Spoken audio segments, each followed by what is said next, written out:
she'll never find out. That was the subject line. No greeting, no body, just 5 words sent from my husband's secretary, and meant for anyone but me. I stared at the screen like it had slapped me. Then I typed 2 words in response. She just did. And hit send. The funny thing is, I wasn't even snooping. I was ordering candle jars.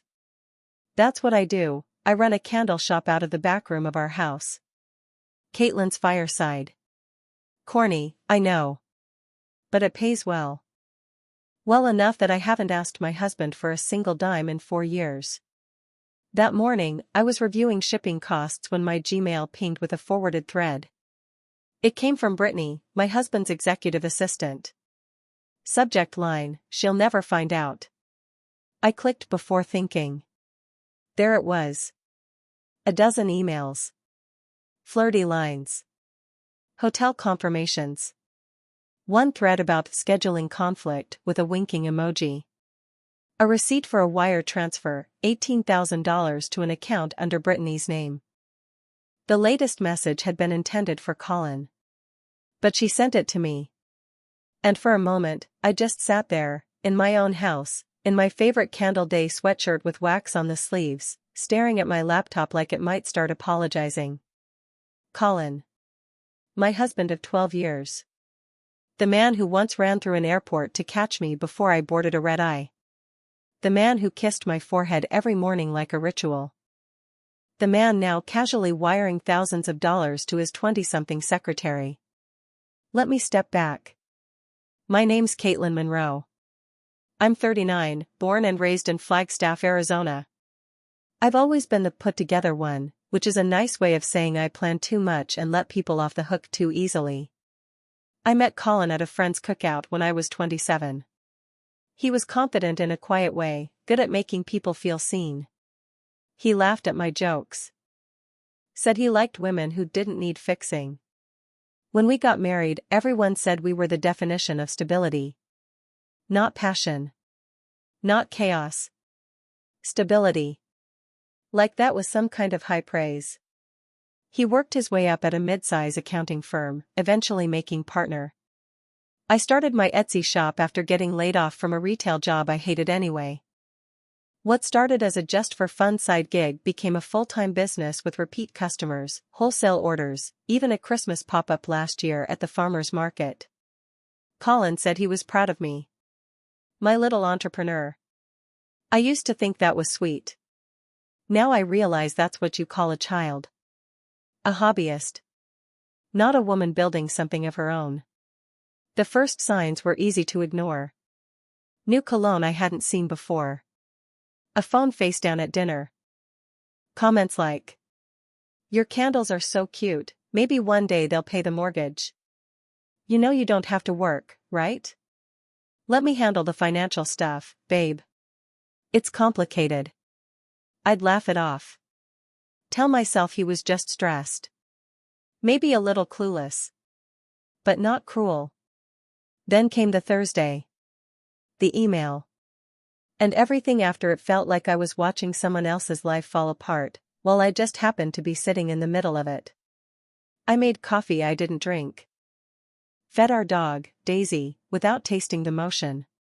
My brain kept looping back to one thing, he didn't even bother hiding it well. That was the insult, really. Not just the betrayal, the laziness of it. A travel fund in her name. Hotel bookings under his middle name, as if I wouldn't notice. The Santa Barbara trip marked board training in his shared calendar. Cute. I didn't cry. I didn't even scream. But something quiet in me started to close. Like a door that had been wide open for years finally clicking shut. When Colin got home that night, everything was exactly as it had been. I was in the kitchen, labeling the last batch of fall candles, spiced amber, warm cedar, harvest fig. He kissed me on the cheek. His lips were dry. "Smells amazing in here," he said, loosening his tie. "How's Candleland?" I smiled. "Cozy." "How was Santa Barbara planning?" He blinked. "What?" I handed him a glass of water. Didn't you say the firm was looking at retreat spots? He nodded slowly, like he'd just remembered the lie. Oh, yeah. It's still up in the air. He was good. I'll give him that. His face barely flickered. I watched him scroll his phone while sipping water like nothing was wrong. That was when I realized something else. He's not scared. Because he doesn't think I know. And maybe, deep down, he believes I wouldn't do anything even if I did. Later, I folded laundry and found a receipt in his pocket. 2 lattes. 1 gluten-free muffin. 1 almond croissant. It was from a cafe 15 miles away. Not near his office. Timestamped Tuesday 9:41 a.m. He'd told me he was swamped with back-to-backs that morning. I stared at that tiny slip of paper for a long time, then tucked it into a drawer like it was evidence. Because it was. Here's what I didn't do. I didn't confront him. I didn't explode. I didn't even text my best friend. Because the moment I saw that email, I knew something he didn't. I still had access to everything. The bank records. The joint taxes. His work contacts. And thanks to my humble little candle shop, I also had something Brittany didn't. Freedom. Independence. A customer base of 18,000 loyal women who know a thing or two about resilience. That night, I opened a new document on my laptop. Not for emails. For notes. Observations. Dates. Names. I wasn't sure yet what I was building. But I knew how to build. I'd built a business from nothing. I'd rebuilt myself after a miscarriage. I'd rebuilt our home after a storm took out half the roof. And now, I was going to rebuild my future. Brick by silent, deliberate brick. He went to bed early. Said he had a long client call in the morning. I stayed up. Looking at bank statements he didn't think I checked. At a Venmo transfer labeled BR coffee hot beverage sent at midnight. At an email he didn't delete, the one that confirmed his spa booking for 2. The betrayal wasn't sharp anymore. It was dull. Like a low ache that settles in your bones when the storm has already passed. Except now, I was the storm. I didn't go to the dinner celebrating his promotion. I was supposed to be there, front and center, sitting beside him at the head of the table like I always was, smiling for photos, making small talk with his partners and their wives. Instead, I sat in my car across the street from the restaurant, watching through the windshield as they toasted his incredible year of leadership. He texted me around 7:18. Everyone's asking for you. You okay? I stared at the screen, my thumb hovering. Then I locked the phone and let it slide back into my bag. Through the window, I saw Brittany laughing. She had her hand on his shoulder, her mouth close to his ear as he leaned in. The server refilled their wine glasses. Colin smiled, raised his, and clinked it against hers. I remember thinking, they look like a couple already. She wore that electric blue dress again, the one she'd said was kind of tacky at the last holiday party. I guess tacky grows on you when you think you've won. Back home, I reheated leftover pasta and ate it on the couch while Daisy lay across my feet, snoring softly. I didn't cry. I didn't call anyone. But the silence in the house felt louder than it had in months. That night, I began quietly disappearing. It started small. I stopped folding his laundry, letting it pile up on the chair we both pretended wasn't there. I stopped restocking his favorite snacks. I removed myself from our shared Spotify account and changed the Wi-Fi password. Not because I needed to, but because I could. Because I wanted to feel him just slightly inconvenienced. It was petty, maybe. But it was also mine. He didn't notice, of course. Or if he did, he chalked it up to me being tired, distracted, hormonal, one of those vague categories men file their wives into when they can't be bothered to ask the right question. One morning he said, "You okay, babe? You've been kind of quiet lately." I smiled, buttering my toast. Just thinking about the fall line. Big orders coming in. He nodded, satisfied with that. He liked when my silence could be explained with productivity. I kept up the act. Kept answering Etsy messages, wrapping candles, posting cozy aesthetic photos to Instagram. To the outside world, I looked like a woman thriving in her soft, candle-scented life. But behind that, I was organizing. Shifting. Watching. I quietly restructured our finances, just the parts he didn't track. Our grocery card, the utilities, the subscription services in my name. I funneled my business income into a new account, separate from the joint one he occasionally borrowed from when he forgot his wallet or bought gifts for clients. I began creating a digital folder on my laptop titled Inventory, though it had nothing to do with candles. It held screenshots, emails, receipts, photographs, password resets he didn't realize I could still access. It was a record of every lie, every dollar, every carefully worded betrayal. The thing about betrayal is that it doesn't always feel like a slap. Sometimes it's a drip, slow, subtle, until the flood finally hits and you're knee-deep in something you didn't even see filling up around you. That was me, for years. Until I wasn't. My friend Simone noticed something first. We met up for coffee the week after the promotion dinner. She asked how it went, and I told her I'd stayed home. You, she said, lifting her brow. Skip a celebration dinner for your own husband? Did you get abducted by aliens? I laughed. Just tired. It's been a busy month. She sipped her iced coffee, studying me. You're not wearing your ring. I looked down at my bare hand like I'd forgotten. I took it off while pouring wax. Haven't put it back on yet. She didn't press, but her eyes stayed on me longer than usual. You'd tell me, right? If something was going on? Of course, I said. And I meant it. Just not yet. Mid-October, Brittany left me a voicemail by accident. It was a voice message meant for Colin. She must have tapped the wrong thread in a rush. The message itself was only 12 seconds long, but it changed everything.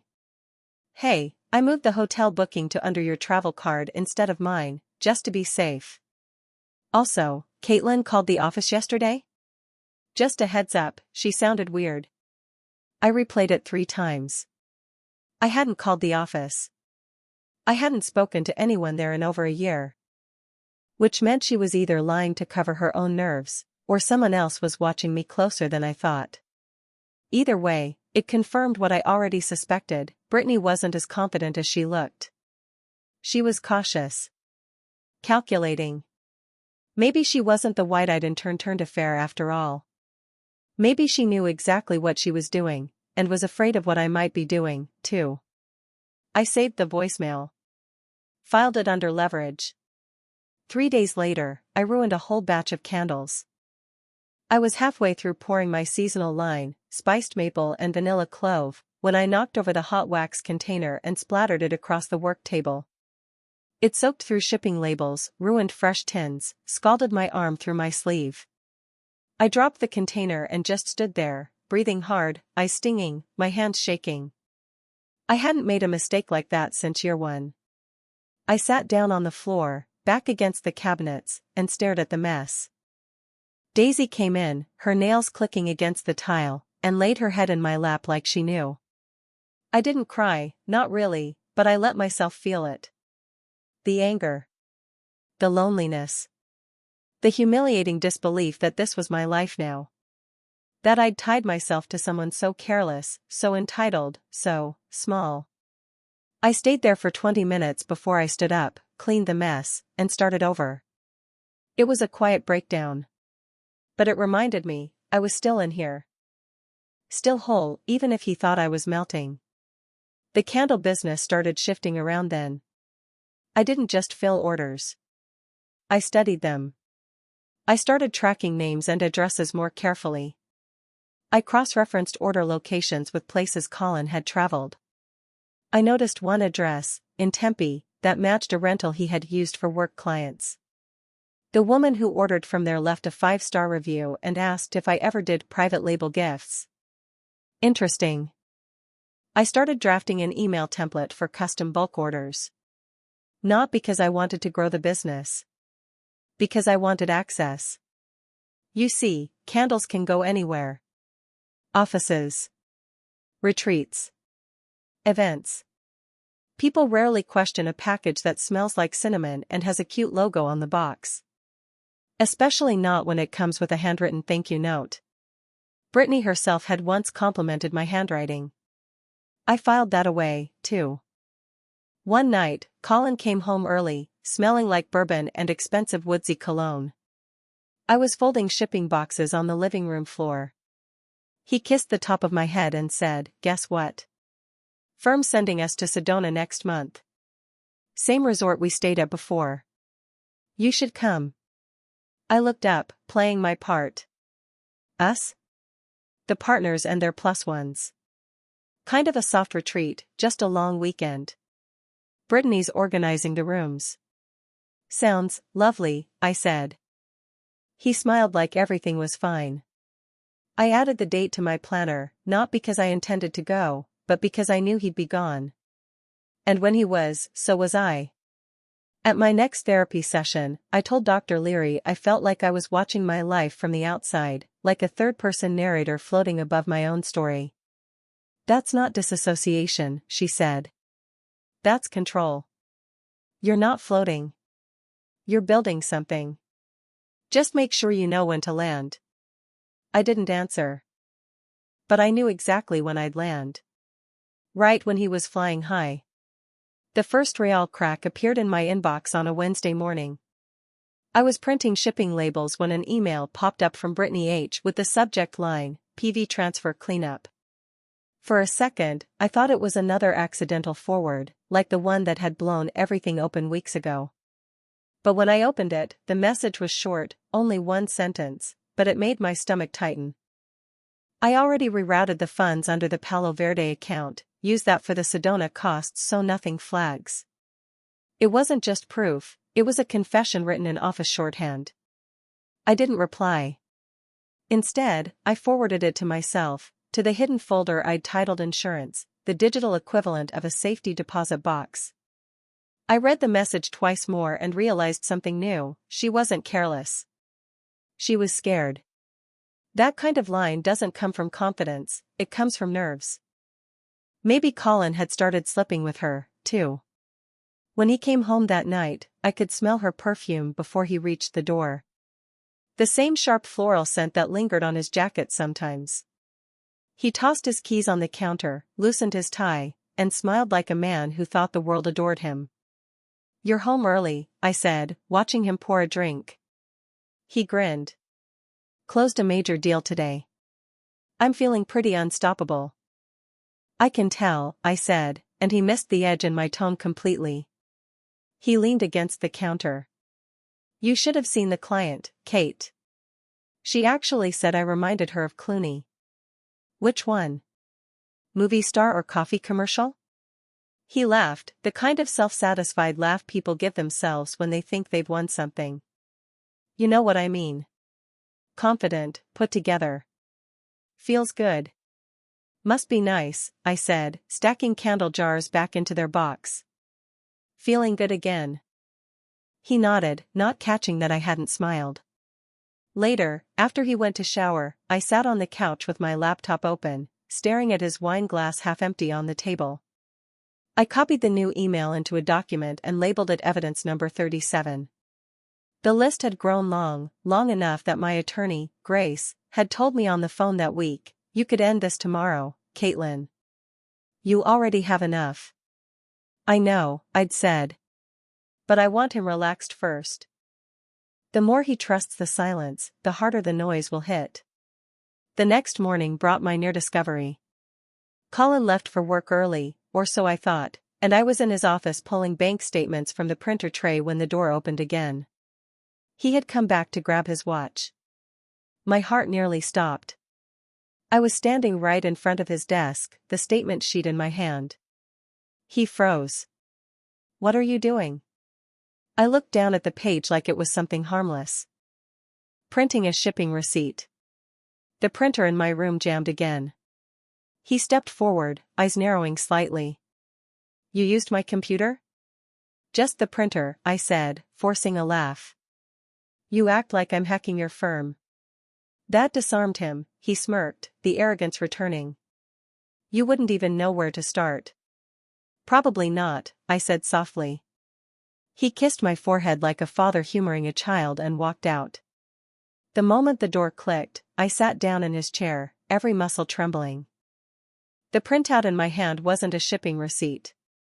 It was a transfer record, $58,000 to Palo Verde Consulting last quarter. My instincts had been dead on. I called Grace later from the car. Add that to the file, I said. He's moving large sums through a dummy vendor. Probably tax fraud. Grace exhaled. Good Lord, Caitlin. Are you sure you were married to an accountant, not a criminal? Apparently both, I said. For the first time, Brittany reached out directly. It was late Friday when she texted me from an unknown number. Hey, Mrs. Monroe, this is Brittany from Colin's office. Just confirming flight times for the Sedona retreat. Do you need a copy? The politeness was syrup-thick, almost performative. I stared at the message for a long time before replying. No need. Colin handles our travel details. But thank you for your thoroughness. I could practically hear the pause on her end, the calculation behind those 3 dots that pulsed and vanished. She never replied. But she didn't have to, I'd already won that exchange. She knew I knew. That night, I sat on the floor of my workspace, pouring wax, the scent of amber and smoke filling the room. The rhythm was almost meditative until my phone buzzed again. Another message, this time from Colin, miss you. Wish you'd come to Sedona. It'll be beautiful. I read it twice and felt a bitter laugh rise in my throat. He wasn't missing me. He was maintaining optics. The perfect husband with the supportive wife who just preferred to stay home with her candles. For the first time in months, I let the mask slip, just for me. I took a deep breath, looked at the nearly finished batch of candles on the counter, and deliberately blew the flame out too soon. The wick smoked, wax still liquid, scent unfinished. That candle became my symbol, everything halted mid-moment, waiting to harden into something stronger. The following week, I finally learned what Palo Verde really was. Melissa, my old college friend who'd helped me quietly audit our accounts, called one night whispering like we were in a spy film. It's not a vendor, Kate. It's a shell company registered under Brittany's cousin's name. But the address traces back to your husband's office. It's basically him paying himself off the books. How long has this been happening? Almost 2 years, she said. And Caitlin, there's more. Some of those funds came from your joint account. My pulse pounded in my ears. He stole from me. Technically, yes. But in the eyes of the law, it's community property until you file. So if you want to freeze this before he launders more, do it soon. I thanked her, hung up, and just sat there for a long time, the silence heavy. I thought about all the nights I'd waited up for him, the late-night excuses, the don't wait up texts. He wasn't working late, he was cooking the books. I saw Brittany again a few days later. She was standing outside the office building where Colin worked, cigarette in hand, though she tried to hide it when she noticed me pulling into the parking lot. She forced a smile, the kind that cracked at the corners. Caitlin. Wow, hey, she said too brightly. Brittany, I said, stepping closer. You're working late. She exhaled smoke away from me. Big project. You know how it is. Colin's killing it lately. I'm sure he is, I said, meeting her gaze. I got your email, by the way. Her face blanched. What email? The one about Palo Verde. I assume you meant to send it to him, but mistakes happen. She stared at me, then forced another smile. Oh, right, yeah. Internal routing thing. Just admin chatter. Of course, I said. I completely understand. Admin chatter can be so dangerous. She dropped the cigarette and ground it out too fast. I should head back in. You do that, I said quietly. That exchange replayed in my mind for days. Not because of what she said, but because of what she didn't. She never denied it. She only deflected. Colin's arrogance kept swelling, the way men's egos do when they believe they've mastered both deceit and charm. One night, he came home talking about a future partnership. If this next quarter goes well, I could double my income, he bragged, half tipsy on bourbon. We could finally upgrade. Bigger house. Better cars. You could have a proper storefront instead of this home setup. This home setup pays for most of your bourbon, I said lightly. He grinned. Touché. Still, think about it. You and me, Monroe Enterprises. I set my wineglass down carefully. You really think my candles fit under your umbrella? They'd do better, he said. You're talented, Kate, but you need a real operator behind you. Like you? Exactly. I smiled. I'll think about it. When he left the room, I whispered to myself, you already are. The Friday before the Sedona trip, I almost told Simone, my friend, everything. We met for coffee again, and she said, you've been different. Lighter, somehow. But not happy, like someone who already made a decision. I stirred my latte. Maybe I have.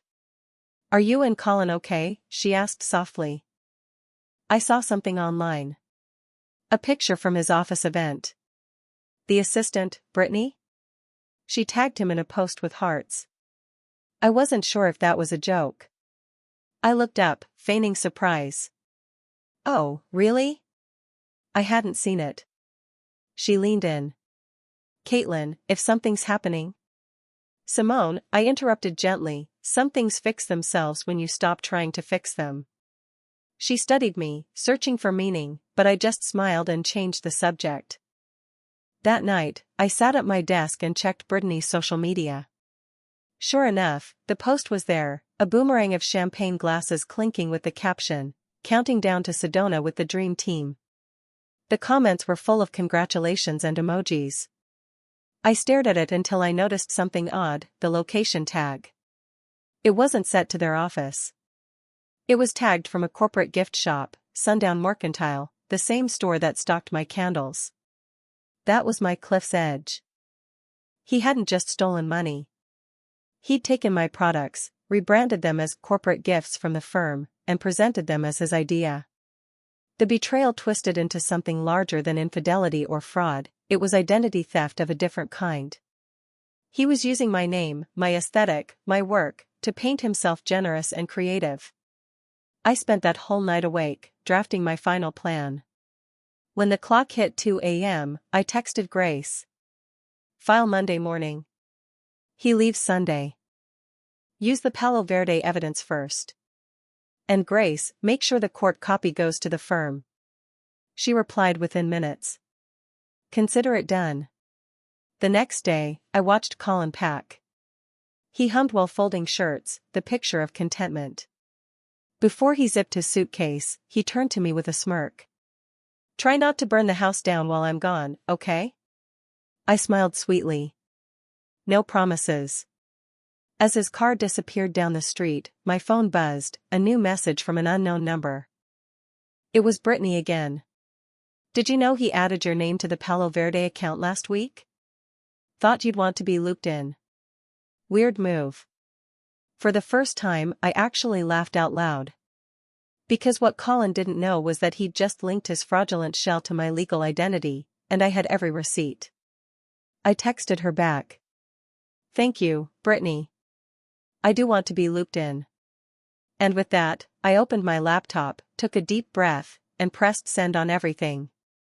Colin's voice came through the phone with a forced casual tone, the kind he used when he felt out of control but didn't want me to know. Hey babe, just landed. This place is insane. View's ridiculous. You should have come. Seriously.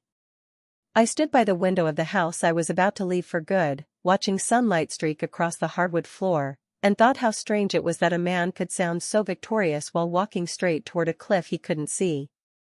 I didn't reply. He didn't notice. He sent another message half an hour later. FYI, tried to use the business card at check-in. It flagged for fraud? Any idea why? I smiled to myself, just a small, private smile, and powered off my phone. The answer would reach him soon enough. Earlier that morning, I'd sat across from Grace in her office, watching her go over the final filing packet. She read every line out loud, not because she didn't trust me to understand, but because she respected that I needed to hear it, that I deserved to hear it. In summary, she said, "You're filing for divorce on grounds of financial fraud, marital misconduct, and emotional abandonment.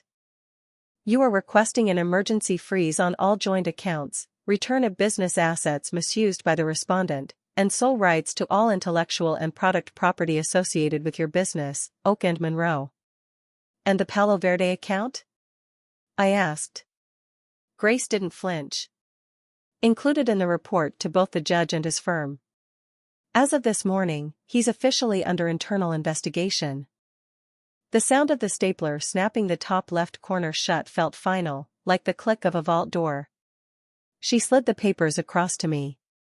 "Once you sign, it's done." I didn't hesitate. I signed with my full name, Caitlin Monroe, not the way I'd been signing things for the past 12 years, not as an afterthought next to his identity, but as mine. Fully, finally, mine. By the time Colin stepped up to the check-in desk at the Sedona resort, most of his access was gone. The firm card had been frozen. His office account, restricted. The Palo Verde pipeline, suspended. And when he checked his personal banking app, he would have seen what I saw, a red exclamation mark, a fraud flag, and a balance that suddenly felt very small. He tried calling twice. Then again. I let it ring. Not because I wanted to punish him, but because I wanted the silence to do the work. Because for once, it wasn't up to me to soothe, to explain, to manage his panic. It was up to him to drown in it. When I finally picked up later that night, I didn't say anything right away. I let him start. "Caitlin, what's happening?" His voice was sharp, breathless. "I can't access any of the accounts. Someone sent something to the partners, they're accusing me of laundering through a vendor." "A vendor you're tied to, apparently." Did you do this?" "You tied me to it," I said calmly. "I just pointed it out." "You've made a huge mistake," he snapped.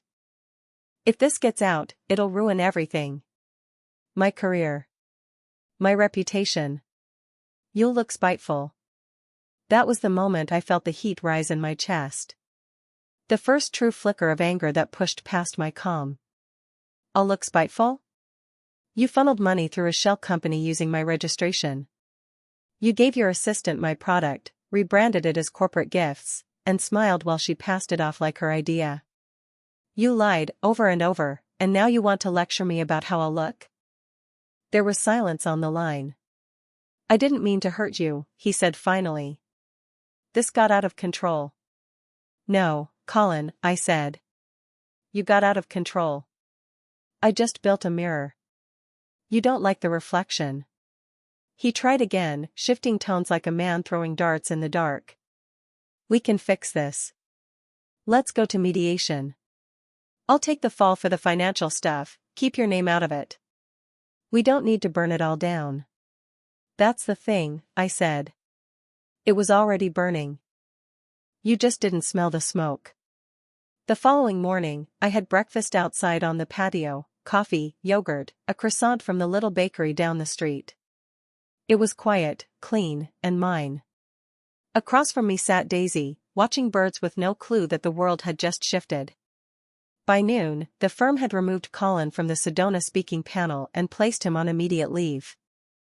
Grace confirmed it over email, attaching a scanned letter from the managing partners that read, "Pending resolution of the investigation into account activity and misuse of internal funds, Colin Monroe will be placed on administrative leave, effective immediately." I didn't celebrate. There was no champagne, no playlist, no fist pump in the mirror. Just a long, slow breath. That evening, Brittany showed up at my door. I almost didn't open it. But when I looked through the peephole and saw her standing there, hair pulled back, no makeup, hands clenched around a folder, I opened it. She didn't say hi. Just, I'm done. I didn't pretend to misunderstand. She held out the folder. Everything I ever helped him touch. Transfers, receipts, even emails he made me delete. I pulled them off the backup server. I didn't reach for it. Why now? She blinked, and for the first time, she didn't look smug or polished, she looked tired. Because he's trying to pin the whole thing on me. Said I managed the books. That it was my name on the accounts. He thinks I'll take the hit for him. You're surprised? She looked down. I used to think he was different. So did I said. She nodded once, then held out the folder again. This clears me. And it'll bury him. This time, I took it. She turned to go, but before she stepped off the porch, I said, you helped him lie to me. You don't get to play the victim. She didn't turn around, but she paused. I know. I'm not proud of it. But at least I stopped before it got worse. No, I said. You stopped when it got worse for you. She left without another word. I never saw her again. The divorce finalized 6 weeks later. Colin didn't contest. He couldn't afford to. Grace negotiated everything, sole ownership of my business, full separation of liabilities, and a quiet agreement that neither of us would speak publicly about the financial misconduct. The firm dropped him before the ink dried. Last I heard, he moved out of state, applied for work under a different title, and was exploring consulting. I didn't care enough to follow up. The house sold quickly. I didn't cry when I left it, not even when I walked through the rooms and saw the ghost of our life together in small things, the dent in the wall where the couch used to be, the faded ring from his whiskey glass on the nightstand, the little scuff marks from Daisy's paws near the door. I stood there for a moment, let the weight of the past settle around me, and then I walked out and didn't look back. My candle business exploded. The new line, rich, bold, unapologetic scents, sold out in 3 weeks. The bestseller was called She Just Did, and it came in a black glass jar with a smoky silver lid.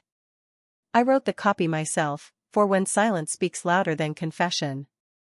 I moved into a new space. Clean walls. High ceilings. Room to grow. Simone came by to help decorate and brought a bottle of wine. Not bad for someone who was supposedly just a hobbyist, she teased. I laughed. Turns out a hobby can be lethal in the right hands. We clinked glasses. No toasts, no drama, just quiet acknowledgement that sometimes, rebuilding is the most precise kind of revenge. People ask sometimes if I miss him. I don't. What I miss is the version of myself that waited. That bent. That rationalized. The Caitlin who believed in patience more than patterns. That woman was good. Kind. But she confused loyalty with silence. And silence, I've learned, isn't always noble. Sometimes it's just the space where someone thinks they can get away with everything. But not this time. Not with me. He said, she'll never find out. He was wrong. I did. And I didn't scream. I didn't beg. I didn't burn it down. I built something better. And when I was ready, I opened the door and let the truth do what it does best. Expose everything.